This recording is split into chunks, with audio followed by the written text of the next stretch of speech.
Assalamualaikum warahmatullahi wabarakatuh. Selamat pagi semuanya. Dan selamat datang para penonton ya yang sudah meluangkan waktunya untuk menonton video kita kali ini.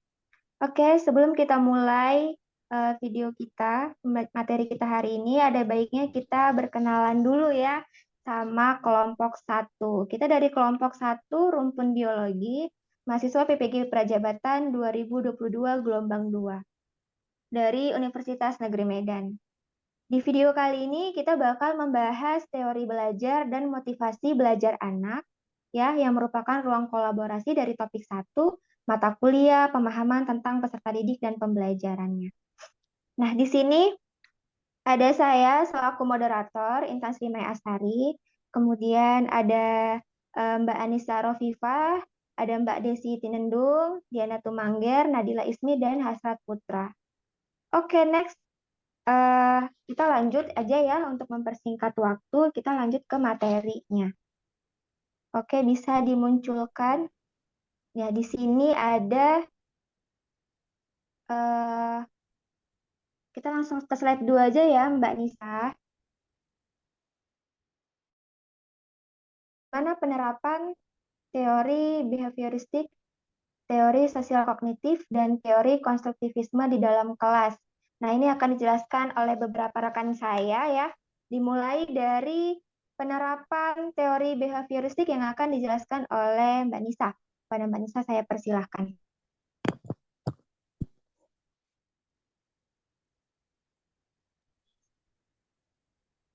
Baiklah, terima kasih kepada moderator. Sebelumnya izin moderator yang menjelaskan teori penerapan teori behavioristik dalam kelas itu saya sendiri di Sakinah Tinendung. Baiklah, saya akan menjelaskan penerapan teori behavioristik dalam kelas. Sebelum kita mengetahui penerapan teori ini dalam kelas, kita harus mengetahui terlebih dahulu apa definisi dari teori belajar behavioristik ini sendiri. Jadi, teori belajar behavioristik merupakan teori belajar yang menekankan pada perubahan perilaku peserta didik sebagai hasil proses pembelajaran. Jadi, terjadinya perubahan tingkah laku peserta didik ini diakibatkan oleh adanya interaksi antara stimulus dan respon dan pengaruh dari lingkungan. Baiklah, adapun penerapan teori behavioristik dalam kelas. Yang pertama, di sini guru harus menyusun materi atau bahan ajar secara lengkap, baik itu materi sederhana maupun materi kompleks.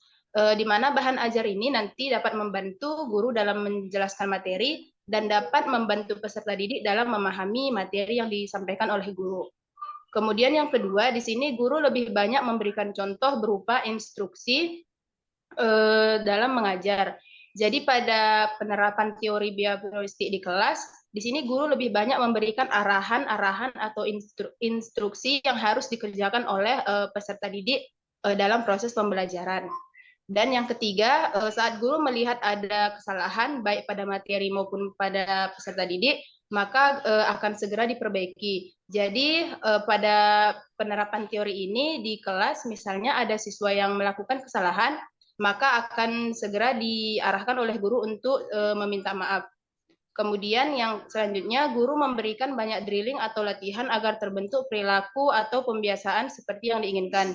Jadi dalam proses pembelajaran ini, guru banyak memberikan latihan-latihan kepada peserta didik agar peserta didik terbiasa dalam hal yang disampaikan oleh guru tersebut. Kemudian selanjutnya yang kelima, evaluasi berdasarkan perilaku yang terlihat. Jadi pada teori behavioristik ini dikenal dengan teori belajar perilaku karena analisis atau evaluasi yang dilakukan adalah terletak pada perilaku peserta didik yang langsung terlihat dan dapat diamati oleh guru tersebut, terukur dan dapat tergambarkan oleh guru tersebut.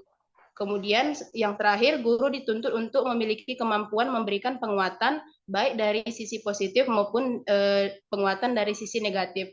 Jadi penguatan ini bertujuan untuk meningkatkan motivasi dan meningkatkan perilaku positif dari peserta didik. Jadi penguatan dapat dilihat dari sisi positif, misalnya memberikan pujian atau hadiah kepada peserta didik yang melakukan atau melakukan aktivitas belajar yang baik. Kemudian pada penguatan negatif dia di mana guru memberikan misalnya peserta didik melakukan kesalahan dan guru memberikan arahan untuk memperbaiki kesalahan yang dilakukan oleh peserta didik tersebut. Misalnya ada siswa yang kurang lengkap dalam mengerjakan tugas, maka guru memberikan kesempatan untuk siswa tersebut memperbaiki tugas yang dikerjakannya. Baiklah, demikian dari saya kembalikan ke moderator. Oke, terima kasih kepada si Sakinah Tinendung. Selanjutnya yaitu materi penerapan teori sosial kognitif di dalam kelas yang akan dijelaskan oleh Mbak Diana Tumangger. Mbak Diana kami persilahkan. Saya persilahkan ya.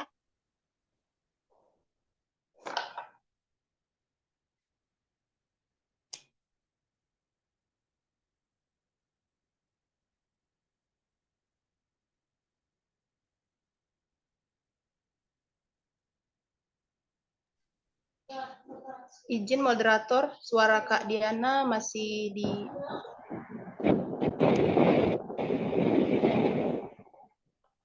Baik, saya ulangi, terima kasih terhadap moderator.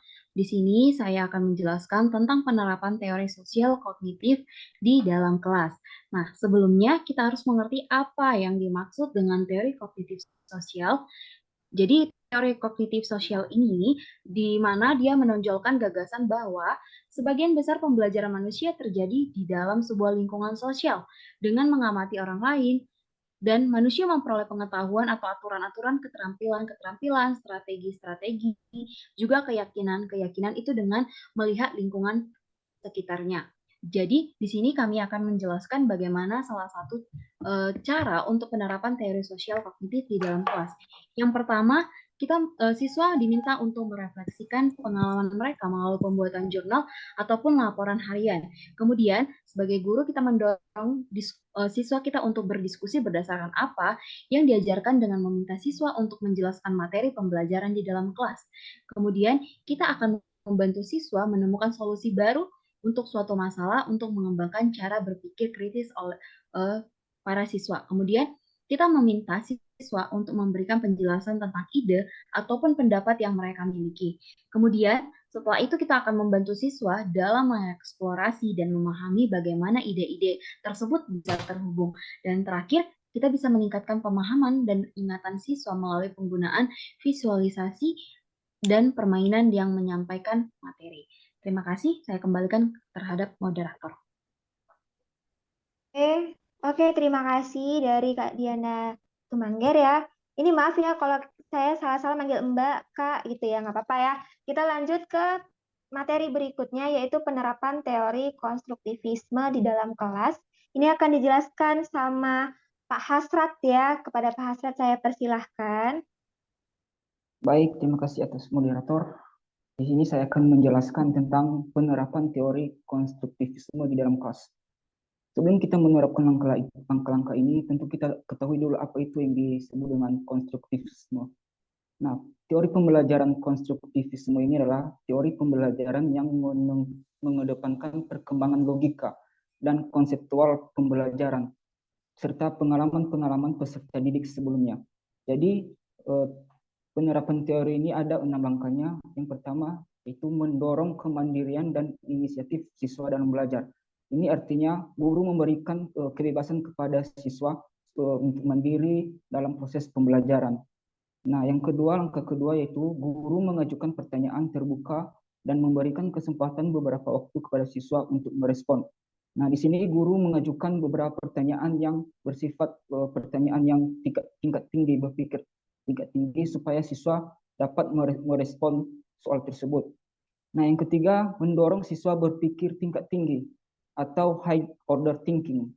Nah, yang keempat, siswa terlibat secara aktif dalam dialog atau diskusi dengan guru dan siswa lainnya. Siswa ini berdiskusi dalam sebuah kelompok, guru membentuk kelompok kecil dan siswa berdiskusi bersama dengan guru. Yang kelima yaitu siswa terlibat dalam pengalaman yang menantang dan mendorong terjadinya diskusi. Dan yang terakhir, Guru menggunakan data mentah, sumber-sumber utama, dan materi-materi interaktif. Ini artinya guru memberikan penerapan teori secara nyata atau secara abstrak kepada siswa. Demikian saya kembalikan kepada moderator.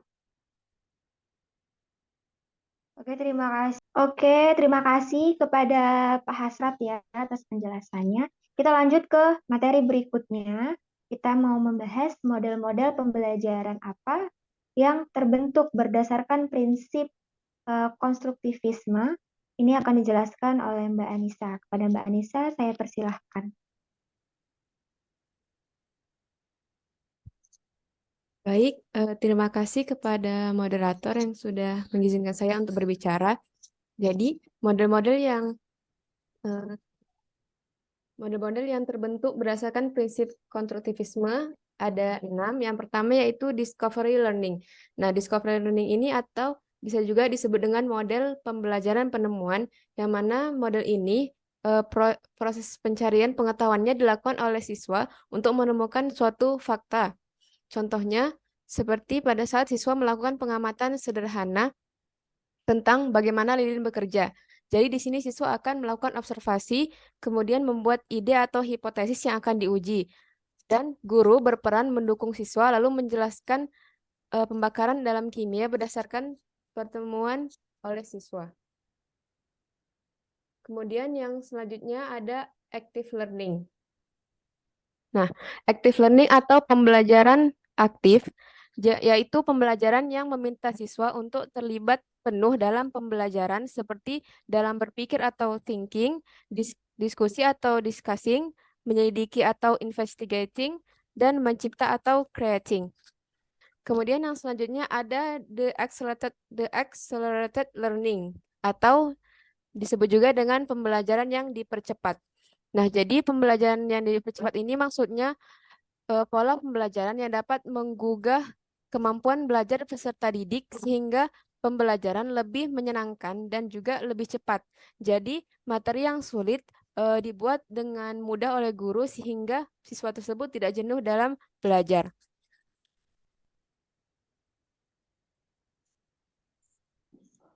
Adapun yang selanjutnya yaitu quantum learning. Nah, jadi di quantum learning ini adalah model belajar yang menggabungkan unsur seni, kemudian potensi dari diri siswa dan juga lingkungan belajar, sehingga pembelajaran lebih menyenangkan dan bermanfaat. Kemudian terdapat contextual teaching and learning atau disingkat dengan CTL, yaitu model belajar yang melibatkan pada peserta didik untuk menemukan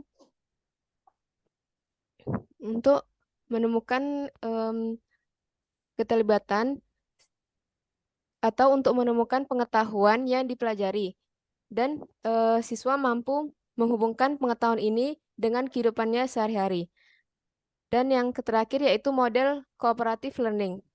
Nah, cooperative learning ini adalah belajar bersama-sama, artinya pembelajaran dengan membentuk kelompok yang terdiri dari siswa, sehingga mereka bisa bekerja sama, saling berdiskusi tentang materi pelajaran. Selanjutnya saya kembalikan ke moderator. Oke, terima kasih kepada Mbak Anissa. Selesailah untuk teori-teori ya. Kita lanjut ke motivasi yang dapat kita lakukan. Nah, di sini ada bentuk rencana untuk meningkatkan motivasi para siswa yang ada di kelas. Nah, soal-soal yang diberikan ini, masalah yang diberikan ini sudah dari ruang kolaborasinya ya. Jadi untuk ini kita serahkan kepada Mbak Nadila Ismi untuk segera dijelaskan. Bagaimana tanggapannya? Terima kasih. Ya, sebelumnya terima kasih. Nah, di sini saya akan meningkatkan motivasi para siswa di dalam kelas. Nah, ada contohnya yaitu yang pertama, Tania 7 tahun memiliki kemampuan rendah dan keinginan yang rendah untuk sukses. Dan di sini berdasarkan perspektif perilaku, kita sebagai guru meningkatkan motivasi para siswa kita dengan cara sebentar ya, maaf, Mbak Nadila. Coba ya. kita tes sound dulu deh, sekali lagi, biar suaranya agak jelas. Udah, coba ulangi lagi dari awal. Nggak apa-apa ya. Ya. Dan di sini saya akan menjelaskan yaitu rencana untuk meningkatkan motivasi pada siswa yang ada di kelas. Ya kan? Ini mungkin karena hujan ya? Ya hujan di sini nggak jelas ya. Terus ya? Iya, kok ini jelas. Maksudnya kurang dekat mungkin ngomongnya ke mikrofonnya. Coba agak deketan lagi. Coba ya. Oke. Oke. Saya ulangin ya, Mbak Dila. Ya. Udah dengar? Nah, di sini saya akan menjelaskan atau menjawab pertanyaan itu mengenai rencana untuk meningkatkan motivasi para siswa yang ada di dalam kelas. Nah, pada contoh pertama yaitu ada Tania 7 tahun memiliki kemampuan rendah dan keinginan rendah untuk sukses. Nah, di sini berdasarkan perspektif perilaku, kita sebagai guru yaitu dapat meningkatkan motivasi para siswa di dalam kelas itu dengan cara memberikan reward atau hadiah, misalnya mendapatkan nilai bagus, ujian, makanan ringan, atau barang-barang tertentu. Nah, pada contoh yang kedua, ada pun Samuel 10 tahun yang bekerja keras untuk menjaga harga dirinya pada tingkat tinggi tetapi memiliki rasa takut akan gagal yang kuat. Nah, di sini berdasarkan perspektif kognitif, yaitu kita sebagai pendidik yaitu bisa mengubah mindset Samuel menjadi ground mindset dan belajar dari pengalaman sesuai teori experiential learning, yaitu membantu siswa dalam mengaitkan materi pembelajaran dengan keadaan nyata sehingga dengan pengalaman nyata tersebut siswa dapat mengingat dan memahami informasi yang didapatkan dalam pendidikan dan dapat meningkatkan mutu pendidikannya. Adapun contoh yang ketiga yaitu Sandra. Sandra 13 tahun yang senang di kelas dan meremehkan keterampilan mereka. Nah, di sini sesuai perspektif humanistik ada yaitu satu, ditanamkan sifat positif untuk peduli dan menghargai orang lain. Yang kedua, memberikan nasihat kepada Sandra dengan perkataan yang baik dan tidak emosi. Yang ketiga, yaitu bertanya alasan mengapa ia bersikap remeh pada siswa yang lain. Sehingga dari sini kita bisa mencari solusi atas permasalahannya. Dan contoh yang terakhir yaitu Robert. Robert 16 tahun yang menunjukkan sedikit minat di sekolah dan saat ini tinggal bersama dengan bibinya. Atau Anda sudah tidak dapat menghubungi orang tuanya. Nah, berdasarkan perspektif sosial, yaitu kita melakukan pendekatan secara sosial dengan Robert, lalu mengajaknya untuk berbicara dan berdamai dengan diri sendiri. Setelah itu, berkonsultasi dengan guru bimbingan konseling, dan setelah bisa berdamai, ia memelihara hubungan dengan bibinya dengan pengganti orang tuanya. Sekian dari penjelasan saya kembalikan lagi dengan moderator. Oke, terima kasih kepada Mbak Nadila Ismi. Selanjutnya, selesai ya penjelasan mengenai materi, teori, dan motivasi belajar dari beberapa perspektif. Sekarang kita masuk ke bagian diskusi dan tanya jawab. Jadi disclaimer bahwa sebelum kita menayangkan materi ini, kita sudah memberikan PPT kita terhadap kelompok yang lain dari kelas kita ya.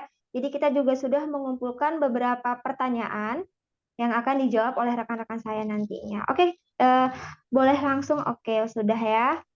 Kita masuk ke pertanyaan nomor 1. Ini pertanyaan dari Herlina Nababan dari kelompok 3. Ya, salah satu model pembelajaran yang terbentuk berdasarkan prinsip konstruktif yaitu contextual teaching and learning. Nah, apakah model pembelajaran tersebut berpusat atau berfokus pada peserta didik? Nah, ini akan dijelaskan oleh siapa nih? Oke, oleh Saudari Nisa ya, berhubungan materinya. Silahkan Saudari Nisa. Baik, terima kasih kepada moderator. Jadi di sini saya akan menjawab pertanyaan dari Helena Nababan. Nah, apakah model contextual teaching and learning berfokus pada peserta didik? Jawabannya ya, model tersebut berfokus pada peserta didik atau bisa dibilang juga sebagai student-centered learning. Karena definisi dari model itu sendiri adalah suatu strategi pembelajaran yang menekankan pada proses keterlibatan siswa di kelas secara penuh, yang mana siswa di sini berperan untuk menemukan materi yang dia pelajari, kemudian menghubungkannya dengan situasinya di kehidupan nyata. Dan di model CTL ini, pembelajaran meliputi kegiatan belajar siswa untuk mencari, mengelola, dan juga menemukan pengalaman belajar mereka yang sifatnya itu lebih konkret atau lebih nyata, sehingga dapat mereka kaitkan dengan kehidupan sehari-hari mereka. Sekian, saya kembalikan ke moderator. Oke, terima kasih. Kita lanjut ke pertanyaan berikutnya. Ini dari Ayu Wulandari dari kelompok 3 juga. Ya, apakah bisa memberikan contoh jelas dari penguatan ya dari guru? Nah, ini pertanyaan kali ini akan dijawab oleh Desi. Pada Mbak Desi saya persilakan. Baiklah, terima kasih kepada moderator. Saya akan mencoba menjawab pertanyaan dari Saudari Ayu Wulandari dengan pertanyaan coba memberikan contoh jelas bagaimana penguatan ini diberikan guru kepada peserta didik di dalam kelas. Jadi seperti yang sudah saya jelaskan sebelumnya tadi bahwa penguatan ini akan berpengaruh dan akan mempengaruhi motivasi dari peserta didik serta mempertahankan dan meningkatkan perilaku positif dari peserta didik itu sendiri. Jadi penguatan ini dapat diberikan guru kepada peserta didik dalam dua bentuk. Yang pertama yaitu penguatan verbal. Jadi penguatan verbal ini dapat diberikan guru kepada peserta didik berupa komentar, pujian, dukungan, pengakuan, ataupun dorongan yang diharapkan dapat meningkatkan tingkah laku atau perilaku positif dari peserta didik. Contohnya, contoh dari penguatan verbal ini dapat disampaikan berupa kata-kata, misalnya bagus, baik, luar biasa, ya, dan betul. Kemudian dapat juga disampaikan dalam contoh kalimat seperti pekerjaan kamu rapi sekali, wah tulisanmu rapi sekali dan bagus ya, seperti itu. Jadi yang kedua penguatan nonverbal. Jadi penguatan nonverbal ini dapat diberikan oleh guru kepada peserta didik dengan cara mimik dan gerakan badan. Jadi guru dapat memberikan senyuman, anggukan atau tepuk tangan atau acungkan ibu jari untuk menyampaikan respon dari guru kepada peserta didik tersebut jika misalnya peserta didik tersebut memberikan jawaban yang bagus. Kemudian yang kedua dengan cara gerak mendekati. Jadi guru dapat melangkah mendekati siswa dan atau bisa juga berdiri di samping siswa tersebut dengan tujuan untuk menunjukkan perhatian dari guru kepada siswa tersebut. Kemudian yang ketiga pemberian simbol atau benda. Jadi guru dapat memberikan berupa komentar atau misalnya penilaian kepada peserta didik bisa ditulis dalam buku peserta didik itu sendiri. Kemudian yang selanjutnya penguatan tak penuh. Jadi penguatan tak penuh ini misalnya ada siswa yang misalnya memberikan jawaban dan jawabannya ini sebagian benar dan sebagian kurang tepat. Jadi guru dapat memberikan penguatan misalnya apakah ada yang bisa menambahi jawaban dari si A seperti itu. Guru menanyakan pertanyaan tersebut kepada siswa yang lain seperti itu. Demikian yang dapat saya sampaikan. Saya kembalikan ke moderator. Oke, terima kasih kepada Mbak Desi. Kita lanjut ke pertanyaan berikutnya. Ini ada pertanyaan dari Kamila Sofia dari kelompok 4. Apakah orang yang tidak memiliki perubahan tingkah laku berarti tidak belajar? Nah, ini akan dijelaskan oleh Mbak Diana Tumangger. Pada Mbak Diana, saya persilahkan.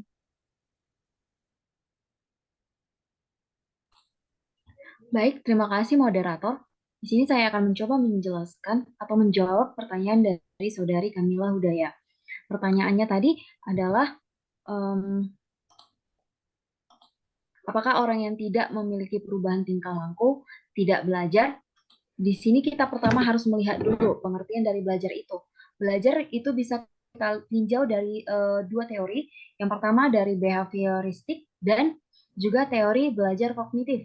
Jika kita lihat dari teori belajar behavioristik, maka jawabannya adalah iya, dia tidak belajar karena di dalam teori tersebut seseorang dipahami atau didapat pengertian makna belajar itu ketika sudah mengalami perubahan perilaku. Perubahan tersebut merupakan hasil upaya yang dilakukan oleh individu secara sadar atau secara disengaja. Memang ada keinginan untuk berubah sehingga jika tidak ada perubahan tingkah laku, maka dia disebut tidak belajar. Tapi jika kita tinjau dari teori belajar kognitif, belajar merupakan pengertian dari belajar itu sendiri merupakan proses perubahan persepsi atau pemahaman, atau juga bisa yang sering kita sebut atau yang familiar bahasanya dengan perubahan mindset. Dengan kata lain, belajar itu tidak harus berbicara tentang perubahan tingkah laku ataupun sikap yang bisa kita lihat secara langsung. Tetapi belajar itu juga bisa melibatkan proses dari pemikiran seorang individu dan tidak adanya perubahan pada perilakunya. Jadi lebih ke arah mindsetnya. Jadi seseorang itu bisa kita katakan belajar bukan hanya dari perubahan tingkah lakunya, tapi juga dari pola pikirnya. Terima kasih, kami kembalikan kepada moderator. Oke, terima kasih kepada Kak Diana ya. Berarti bisa dilihat dari dua aspek kognitif dan satu lagi apa tadi itu ya. Dan dari konstruktivisme, oke, behavioristik. Oke, selesailah pertanyaan dari beberapa teman-teman kita dari kelompok lain dan selesailah materi kita hari ini. Jadi saya tarik kesimpulan ya.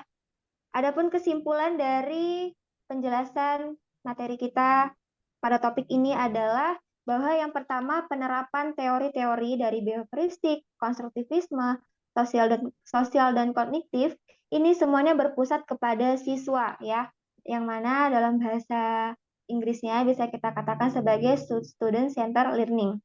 Kemudian poin yang kedua, ada beberapa cara untuk meningkatkan motivasi siswa. Ya, bisa dilihat dari perspektif masing-masing, dari perilaku, kognitif, humanistik, ataupun juga dari sosialnya.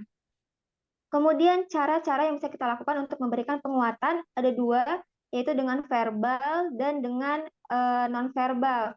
Yang verbal yaitu dengan ucapan-ucapan, pujian, dan sejenisnya. Dan yang non-verbal ya bisa dengan pemberian material atau dengan pendekatan langsung kepada peserta didik.